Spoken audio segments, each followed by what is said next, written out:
جائیں سیدہ کائنات کی شان پر کہ جن کے لیے تاجدار کائنات صلی اللہ علیہ وسلم نے فرمایا الفاطمہ تو سیدہ تو نساء العالمین، فرمایا فاطمہ ساری کائنات کی عورتوں کی سردار ہے۔ آپ ایک لمحے کے لیے چشم تصور میں لائیں کہ تاجدار کائنات صلی اللہ علیہ وسلم اس وقت تک زبان نہیں کھولتے جب تک اللہ کی وحی نہ آ جائے۔ تو میرے آقا اگر یہ اعلان کر رہے ہیں کہ فاطمہ ساری کائنات کی عورتوں کی سردار ہے تو یہ خالی کمری والے آقا کا فرمان ہی نہیں ہے، یقیناً پیچھے حکم خدا بھی ہوگا۔ تو ذرا سوچیں اس سیدہ کائنات کی عظمت اور شان کا عالم کیا ہوگا کہ جن کو کوئی عام شخص نہیں بلکہ اللہ اور خود اللہ کا رسول صلی اللہ علیہ وسلم ان کو ساری کائنات کی عورتوں کا سردار ڈکلیئر کر رہے ہیں۔ اور یہی سیدہ کائنات فاطمہ الزہرا سلام اللہ علیہا ہیں کہ جب بھی کملی والے آقا صلی اللہ علیہ وسلم کی بارگاہ میں تشریف لاتی تو میرے آقا اپنی مسند سے کھڑے ہو کر ان کا استقبال کرتے، باقاعدہ مرحبا کہہ کر ان کو خوش آمدید کہتے، ویلکم کہتے۔ میرے آقا سیدہ کائنات کے ہاتھ پر بوسہ دیتے اور سیدہ کائنات کو خود اپنی مسند پر بٹھا دیا کرتے۔ ذرا چشم تصور میں لائیں کہ وہ ہستی کہ جن کے ادب میں اگر معمولی سی بھی کمی رہ جائے تو انسان کا ایمان ہی چلا جاتا ہے، اور وہ اللہ کے رسول جس ہستی کے لیے ان کی آمد پر کھڑے ہو کر ان کا استقبال کرتے ہوں گے تو سیدہ کائنات کی شان کا عالم کیا ہوگا، وہ اللہ اور اس کے رسول کے ہاں کتنی محبوب ہے۔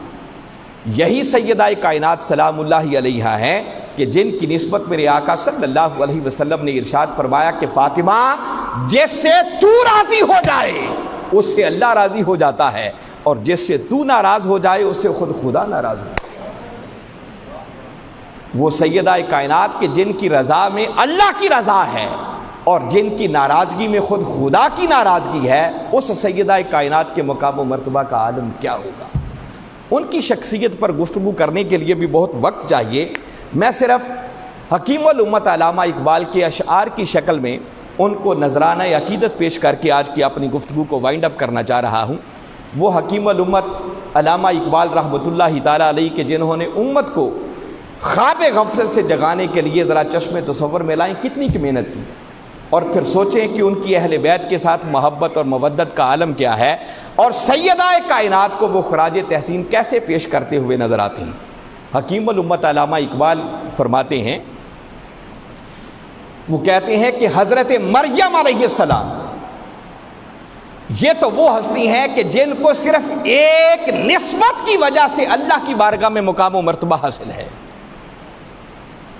مگر سیدہ کائنات وہ ہیں کہ جن کو 3 نسبتیں ایسی میسر ہیں کہ جن کی وجہ سے مریم سے بھی بڑھ کر اللہ کی بارگاہ میں ان کا مقام و مرتبہ ہے۔ وہ کیا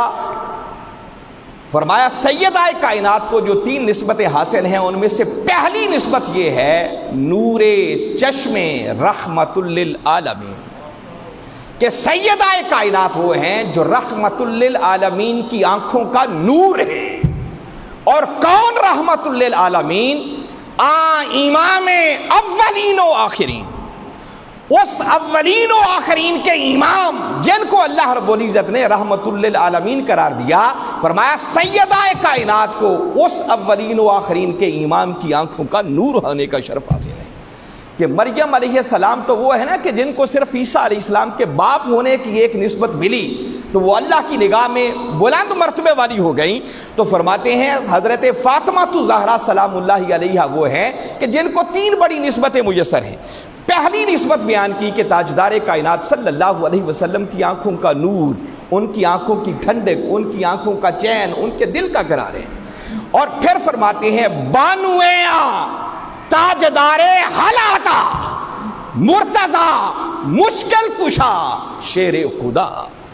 فرمایا دوسری نسبت سیدہ کائنات کو یہ حاصل ہے کہ ان کو مولا کائنات علی شیر خدا جو کہ مشکل کشا ہیں ان کی زوجہ محترمہ ہونے کا شرف حاصل ہے۔ یہ دوسری بڑی نسبت ان کو میسر ہے۔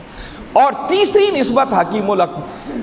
الامت علامہ اقبال سیدہ کائنات کی بیان کرتے ہوئے ارشاد فرماتے ہیں کہ مادریاں نکتہ پرکار عشق اور مادریاں قافلہ سالار عشق، کہ سیدہ کائنات وہ ہیں کہ دیکھیے نا، جب آپ دائرہ بناتے ہیں تو پرکار ہوتی ہے،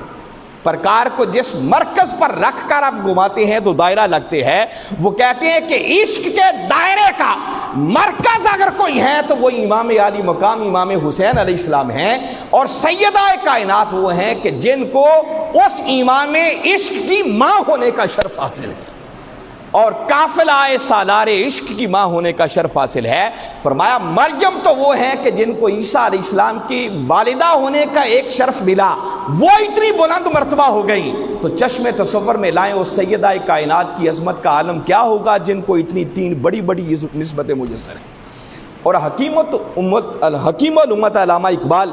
ان کی کیفیت تو ایک وجد کی کیفیت نظر آتی ہے کہ اگلی بات جو وہ کر رہے ہیں وہ بڑی قابل غور۔ وہ کہتے ہیں رشتہ آئین حق زنجیر پاست، پاس فرمان جناب مصطفیٰ، ورنہ گردے تربتش گردید میں، سجدہ برخا کے او پاشید میں۔ حکیم الامت علامہ اقبال کہتے ہیں رشتہ آئین حق زنجیر پاست،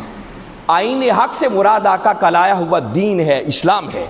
وہ کہتے ہیں کہ یہ اسلام کا رشتہ، اسلام کا تعلق، یہ جو میں نے اسلام قبول کر لیا ہے، یہ اسلام کا رشتہ میرے پاؤں کی زنجیر ہے، یہ میرے راستے کی ایک رکاوٹ ہے، پاس فرمان جناب مصطفیٰ۔ اور اگر مجھے کمری والے آقا کے فرامین کا پاس نہ ہوتا، ادب نہ ہوتا، حیا نہ ہوتا، تو کہتے ہیں اقبال کا عشق تو یہ کہتا ہے کہ ورنہ گردے تربتش گردید بھی، اے سیدہ کائنات، اقبال تیرے مزار کے گرد طواف کرتا، سجدہ برخا کے او پاشید بھی۔ اقبال خالی سیدہ کائنات کے مزار کا طواف ہی نہ کرتا، بلکہ اقبال کہتا ہے کہ سیدہ کائنات، اقبال تیری تربت کے ذروں کو سجدہ کرتے ہوئے بھی دکھائی دے۔